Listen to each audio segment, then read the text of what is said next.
श्री राम। हरि गुरु भक्त, भक्ति अनुरागी, सत्संग प्रेमी सज्जनों, गुरुजनों को प्रणाम। सभी सत्संग प्रेमियों को राम महाराज। संसार में जो जीवन का उद्धार करे, जीव को तारे, उसका नाम तीर्थ कहा जाता है। तारने का नाम तीर्थ है। वह तीर्थ धरातल के ऊपर मानव जीवन में 3 प्रकार के हैं। भौतिक तीर्थ जो कि जल में, थल में, नदियों में, पहाड़ों में, वृक्षों में मानव शरीर जा कर के वहाँ पर नहाता है, दर्शन करता है, उससे शारीरिक पापों की निवृत्ति का भाव रहता है। दूसरा तीर्थ है मानसिक, जो मन के अंदर धारण किया जाता है। मन के अंदर सात्विकता आनी चाहिए, विकारों का निवारण होना चाहिए, दोषों का निवारण होना चाहिए, सद्भावना होनी चाहिए, सरलता होनी चाहिए, दीनता होनी चाहिए। अनेक प्रकार के तीर्थ है। एक वाणी का तीर्थ है। निंदा नहीं करना, झूठ नहीं बोलना, काम से ज़्यादा नहीं बोलना और व्यर्थ की बातें नहीं करना। वाणी के 18 प्रकार के दोष होते हैं। वाणी में शास्त्रों में वर्णित है। महाराज सुखराम जी की वाणी की टीका लिखते हुए ये 3 प्रकार के तीर्थों का वर्णन किया है। और हम आम लोग गाते हैं 68 तीर्थ मेरे सतगुरु के शरणे। 8 और 60 मुख्य तीर्थ है धरातल के ऊपर। सनातन धर्म में जिनको मान्यता दी गई है उनका वर्णन शास्त्रों में है। अचल राम भजन प्रकाश के पीछे 2 कुंडली दिए हुए हैं। 68 तीर्थों का वर्णन है उसमें। इस बात को विशेष न कह करके आज मैं ऐसे महातीर्थ, अद्भुत तीर्थ का वर्णन करने जा रहा हूँ जो स्वामी उत्तम राम जी के जीवन से संबंधित है। और आज से 150 वर्ष पुरानी बात की तरफ मैं आपको ले जाता हूँ। जिस समय अखंड भारत का मानचित्र हमारे सामने था, आधुनिक पाकिस्तान भारत का एक अंग था। विक्रम संवत 1970 और 75 की बात है। महाराज उत्तम राम जी 14 साल तक वनवास में घूमते रहे। एक ब्रह्मगाती के स्वरूप में पहना हुआ, एक तुम्बा हाथ में और 1-2 किताबें पढ़ने के लिए। ब्रह्मगाती के कपड़े 2 रहते थे, एक पहनने के लिए और एक किताबों को लपेटने के लिए। जब दूसरी जगह धोते थे तो दूसरा पहन लेते थे और उनको सुखा देते थे। अस्त्री का दर्शन नहीं करना, नकदी रुपए के, चांदी का रुपए था उस समय, पैसा नहीं, हाथ की नहीं लगाना, शहर में गांव में नहीं जाना, जंगल में ही रहना। तो उस समय भक्तों ने खेतों में अलग अलग स्थान बना दिए थे। कईयों ने गुफाएं बना करके रहने दी थी। दक्षिण सिंध में सखर के पास में एक सरदार सज्जन सिंह जी थे। उनका बड़ा प्रेम था। महाराज आलाराम सागर के यहाँ पर रहे थे, जो 130 वर्ष की आयु के संत थे। उनके पास में रहते थे और वहाँ से वो गुफा में गए तो सज्जनों ने वहाँ पर सरदार ने अपने खेत में गुफा बना के दी थी पक्की, जो देश विभाजन के समय में टूट फूट गई, उसका हमें पता नहीं है। दूसरी थरपारकर जिला था और बाद में उसका विभाजन करके और एक सांगड़ जिला बना। आज से 25-30 साल पुरानी बात है। सन 80 से पहले की बात। उस समय मेरी पाकिस्तान की यात्रा हुई थी। महाराज जी के एक शिष्य, विरक्त शिष्य थे प्रहलाद राम जी। और प्रहलाद राम जी के पुत्र डॉक्टर मोहनदास मुझे ले गए थे उस गुफा धाम के दर्शन करवाने के लिए। एक बीहड़ के अंदर गुफा थी। महाराज जी के हाथ से एक पीपल लगा हुआ था और वो ज़मीन बाद में सरकार ने अलॉटमेंट कर दिया, वो जगह 4 जगह बिक गई। बिकने का कारण उस जगह पर कुछ कोई भी फसल बो, चावल बो, गेहूँ बो, कपास बो, तो कुछ फसल नहीं होती थी।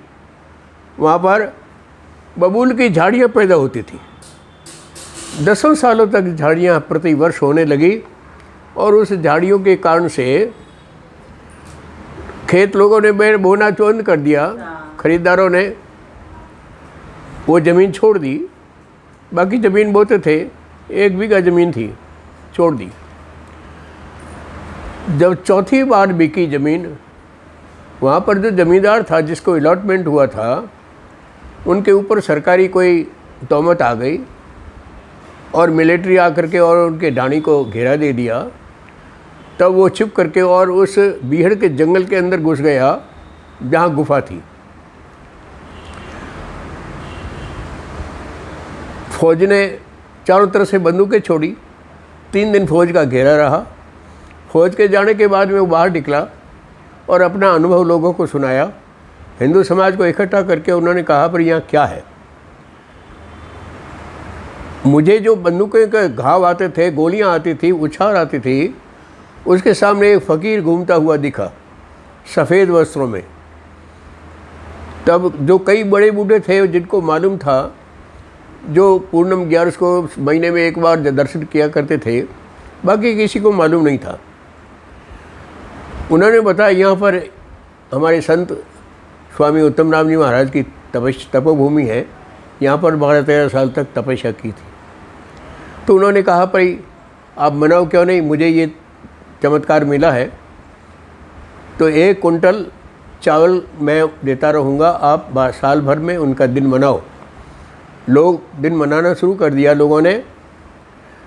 एक डॉक्टर मोहन राम झोल में रहने वाले हैं, उन्होंने वहाँ पर जाना आना शुरू किया निरंतर। नौमी को, अमावस को, 11 को, पूनम को जाते रहते थे। ये मैं 1984 में गया, 86 में गया तो मैंने दर्शन किए थे। उस समय के बाद में वापस मेरा जाना नहीं हुआ, परंतु मोहन राम जी वहाँ से जुड़ गए। बाकी बूढ़े वडेरे कहीं जाते थे, जाते नहीं जाते थे, और कुछ समस्याएं पैदा हो गई। मुझे संदेश आते रहे कि एक बार आओ। मैं नहीं जा पाया। सज्जन राम लूणखान निवासी सतराम दास जी के पुत्र, वह यहाँ पर जवान आदमी आए और रोने लग गए। उनके आग्रह पर मैंने पासपोर्ट बनवाया और वीज़ा लिए, और सन 1915 में 2015 में मैं पाकिस्तान गया। वहाँ जाने के बाद में सारी स्थिति खुली। स्थिति को जान करके कष्ट भी हुआ कि वो ज़मीन जो है ज़मींदार की है और वहाँ पर कभी भी झगड़ा होने की संभावना थी।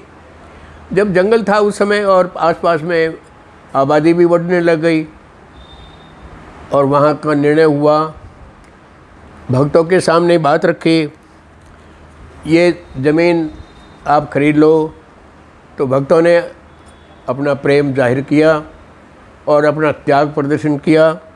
महाराज जी के शिष्य भक्तों ने, सत्संगियों ने, जो कदीमी पुराने सत्संगी थे, उनकी आल औलाद थी, उनमें खाकूराम जी एक पुराने थे, उनके पूरे परिवार ने एक प्लॉट दिया दान में। एक प्लॉट लूणखान के परिवार की तरफ से, लूणखान मोहल्ले की तरफ से भेंट में आया। एक प्लॉट किशनलाल डिलियार, मास्टर किशनलाल जी डिलियार निवासी, उनकी तरफ से आया। एक प्लॉट बालम राम जी महाराज जी के शिष्य थे, उनकी परिवार से, उनमें उनके पौत्र परपौत्र परिवार अब तक खूब लंबा चौड़ा है। गौतम दास जुड़ा हुआ है, मेरा शिष्य है, उनकी तरफ से, पूरे परिवार की तरफ से मिल करके एक प्लॉट आया। इस तरह से 4 प्लॉट हमें वहाँ पर भेंट में आ गए और भक्तों का जुड़ाव हुआ। वहाँ पर एक समिति बनाई 11 आदमियों की और सारे नियम वहाँ पर लागू किया। कोई भी रसीद ले करके आएगा, सामान लाओ और रसीद साथ में लाओ तो भुगतान हो जाएगा। बिना रसीद का कोई सामान लाएगा तो वो भेंट माना जाएगा और 3 साल से उनका हिसाब किताब होता रहेगा। ऐसे 11 आदमियों का एक प्रन्यास बना करके आया मैं, वो आज तक यथावत चल रहा है और उनका आने जाने वालों के साथ में पूरा हिसाब जोधपुर में पहुंचाया जाता है। मैं हिसाब दे करके और उनको वापस दस्तखत करके भेज देता हूं। भक्तों की तरफ से पूरी सिंध का जुड़ाव हो गया। लगभग हमारे अपने जोधपुर में जेठ शुद्धि 9वीं को सत्संग होती है, 10वीं के दिन प्रसाद होती है और समाधि पूजन होता है। हरिराम जी आदि 25 समाधियों का दर्शन होता है हरिराम बगीची में, पूरी परंपरा की समाधियाँ। वही दिन वहाँ पर भी वो लोग सत्संगी और वे प्रन्यास वाले समिति वाले मनाते हैं। उत्तम गुफा धाम, ये आपको परिचय दिलवा रहा हूँ। उत्तम गुफा धाम सिंध में खिपरो शहर है, सांगड़ जिला है और पिथौरा पीर के मंदिर में जाने के रोड के ऊपर आसन है। यह 4 प्लॉट भेंट में दिए और 2 प्लॉट भक्तों की तरफ से आए हुए भेंट की तरफ से समिति वालों ने खरीदे।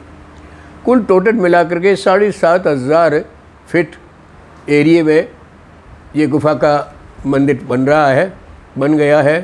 काफ़ी ऊपर के भी लोगों ने धन लगाया और मास्टर डॉक्टर मोहनदास झोल निवासी, उनकी प्रतिज्ञा पिछले से दर्शनों से जगते रहे। उन्होंने जागृति दिलवाई और उनका ये नियम बना लिया कि साल में 1 महीने की तनख्वाह मैं गुफा के निमित्त दूंगा। तो अभी मुझे मालूम हुआ, उनकी तरफ से मालूम हुआ कि कुछ पैसे उनके पास में इकट्ठे हुए हैं और इस साल में फिर भी तनख्वाह 1 महीने की दूंगा और उसका निर्माण में और गुफा के धाम के सुधार के बीच में जीर्णोद्धार में या निर्माण में लगाएंगे। इस तरह से वहाँ पर काफ़ी लोगों का जमाव होता है। प्रति नवमी शुक्ल पक्ष की नवमी को लोग आते हैं, हवन करते हैं, पूजा कीर्तन होते हैं और प्रत्येक शाम के टाइम आसपास की बस्ती के लोग इकट्ठे होते हैं, बाल गोपाल इकट्ठे होते हैं, आरती हरिराम जी की, उत्तम राम जी की आरती गाते हैं, जय जगदीश्वर की आरती गाते हैं और कथा कीर्तन होते हैं, कीर्तन होता है, नाम जप होता है गुफा के अंदर और बाहर मेला सा लगा रहता है। प्रति नवमी के दिन उनकी वीडियो आती रहती है, हम देखते रहते हैं। तो सारे भक्तों का आग्रह, सारे भक्तों की भावनाएं, प्रेम और वो आस्था का केंद्र उत्तम गुफा धाम, उन्होंने उनका नाम ही उत्तम आश्रम गुफा धाम, उत्तम गुफा धाम रख दिया है खिपरो में। ये परिचय आपके समक्ष इसलिए कह रहा हूँ कि उत्तम राम जी महाराज जन्म से ही तपस्वी है और बड़ी तपस्या की। उन्होंने 12-13 साल स्वामी अचल राम जी महाराज की शरण में आए। पहले वे हैं दूधाधारी जी महाराज, जिनका नाम था विश्वदेव जी महाराज, जिया राम जी के शिष्य थे। 6 साल तक उनके साथ में रहे। उनकी प्रतिज्ञा के अनुसार कि जब तक तुम्हारी माँ जिंदी है तब तक मैं भेष दीक्षा नहीं दूंगा। उनकी माता के गुजरने के बाद में से पहले ही महाराज जी का निर्माण हो गया, विश्वदेव जी का।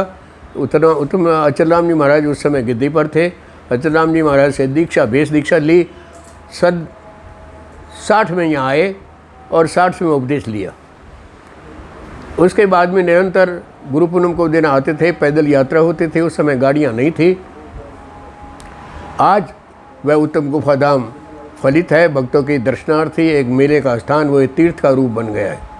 यह भौतिक तीर्थ, जहाँ भी संतों का जन्म हुआ, महापुरुषों का जन्म हुआ, पुरुषोत्तम भगवान का जन्म हुआ, किसी भी महापुरुष का जन्म, संत का जन्म हुआ, कहीं पर कहीं क्रिया हुई, कहीं तपस्या की, कहीं विश्राम किया, वहीं पर वो तीर्थ धाम बन गया। आपको सारे तीर्थों के इतिहास में यही होगा, अमुक महात्मा यहाँ रहे, अमुक महात्मा ने, जैसे तुलसीदास जी ने वहाँ पर काशी के 80 धाम के ऊपर, 80 घाट के ऊपर रामायण लिखी। ऐसे ही गोविंद सिंह जी कहाँ पर रहे, नानक देव जी कहाँ पर रहे, कबीर जी कहाँ पर रहे, कहाँ पर बड़े हुए, रामानंद स्वामी कहाँ पर निवास करते थे, उन्होंने कहाँ कहाँ पर प्रचार किया, वो सभी जगह तीर्थों के स्थान है। जो भी महात्मा, जो भी महापुरुष, जैसे भगवान राम अयोध्या में, भगवान कृष्ण मथुरा में, द्वारका में, वृंदावन में, जहाँ जहाँ पर उनकी लीलाएं हुई वो सब तीर्थ के रूप में बनी। महापुरुषों और संतों ने जहाँ पर भी विश्राम किया, जहाँ जन्म हुआ, जहाँ तपस्या हुई, वहीं पर वो तीर्थ स्थान बन गया। ये सब भौतिक तीर्थ है। ऐसे ही उत्तम राम जी महाराज का ये भौतिक तीर्थ पाकिस्तान में है और लोग दर्शनार्थ जाते हैं। वहाँ रहने वालों के लिए वो एक तीर्थ स्थान बन गया। 1000-1200 और बल्कि हर साल में, अभी तो कोरोना है, लोग कम ही इकट्ठे हो रहे हैं, बाकी प्रतिवर्ष 2000-3000 आदमी इकट्ठे होते हैं। सक्खर से ले करके हैदराबाद, कराची से ले करके, और सभी लगभग सिंध सारी के मुख्य प्रतिनिधि के रूप में वहाँ पर इकट्ठे होते हैं, दर्शन करते हैं, प्रसाद लेते हैं और कीर्तन करते हैं और अपने गंतव्य स्थान पर पहुँच जाते हैं। इस इतिहास को आप भी हृदयंगम करेंगे। आशा है आप इनको सुन करके प्रसन्नता प्राप्त करेंगे कि उत्तम आश्रम की एक शाखा पाकिस्तान में भी है जो आज तक दर्शनीय स्थल है, तीर्थ स्थान। उत्तम गुफा धाम की तरफ से वहाँ के सदस्य समिति ने, व्यवस्था समिति ने, उत्तम गुफा धाम के सेवा समिति खिपरो सिंध वालों ने महाराज स्वामी उत्तम राम जी के चयनित भजन, चुने हुए भजन हिंदी में छपवाए और उसी का अनुवाद सिंधी भाषा में करके और छपाया। और सिंधी भाषा में, उर्दू में जो है वो उल्टा पढ़ा जाता है। इस तरफ तो सिंधी भाषा है और इस तरफ हिंदी भाषा है। तो हिंदी पढ़ने वाले हिंदी पढ़ो, उर्दू पढ़ने वाले उर्दू पढ़ो। इन भजनों का कुछ भजन स्वामी उत्तम राम जी के हैं, कुछ भजन मेरे हैं और 11 भजन मेरी यात्रा के समय गुफा धाम की महिमा में लिखे गए थे, वो भी भजन इसमें शामिल है। और गुफा धाम का इतिहास भी इसमें लिखा हुआ है। उत्तम गुफा धाम उत्तम राम भजन प्रकाश भजन माला, ये किताब का नाम है। जय श्री राम।